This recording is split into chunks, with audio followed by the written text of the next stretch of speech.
पुणी देखा जे जो बृहस्पति चलन हे 5/12/2025 रु 5 शेष पर्यंत बृहस्पति मिथुन राशि रे मिथुन राशि भाई भाई मैंने 5-3-6-3-7-3 से कौन फल पाँच एक आलोचना करवा। एक बृहस्पति मिथुन कर्कट सिंह कन्या तुला बिछा धनु मकर कुंभ मीन मेष वृष एक बृहस्पति कौन हम ना भ्रमण जोग अर्थ व्यय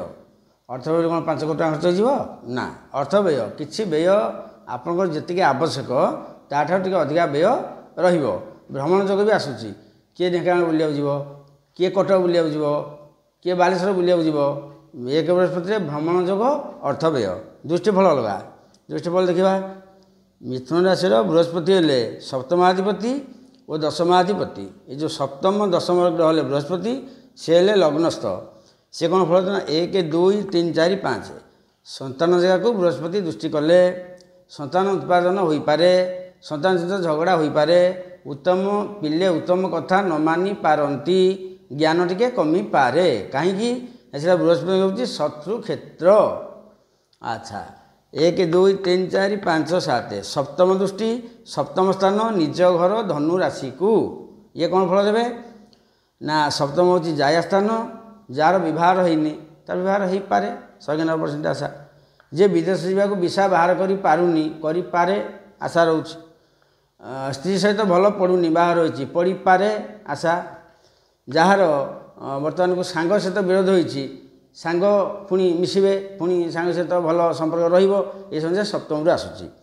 तापर देखा नवम दृष्टि नूतन व्यवसाय भी आरंभ करतु हम नूतन व्यवसाय पदक जदि आम कह एक बृहस्पति भल नुह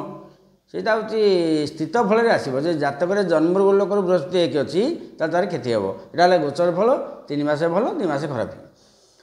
नवम को दृष्टि कले 1 2 3 4 5 6 7 8 9 शनि क्षेत्र को बृहस्पति नवम दृष्टि जदि बाहर इच्छा अच्छी किए दीक्षा ग्रहण करने चाहूँगी गोटे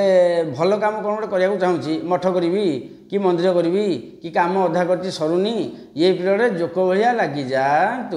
हो परीक्षा पास किंतु आम जब देखा जे पदके कह एक बृहस्पति भल नुह सेटा हूँ माने से कथा संपूर्ण ठीक नुह क्या बृहस्पति दृष्टिफल अच्छी दृष्टिफल जेहेतु भल आसूसी प्रतिकार किसी आवश्यक ना जदि चाहूँ पाने अबुझा होती भल मंद होती ताले गोटे आमर जो मासपन्नी गछ शुक्रवार लगाई धला कना बांधे धला फूल चंदन सिंदूर धूपदी पूजा करंतु परीक्षा पास देखा परवर्ती।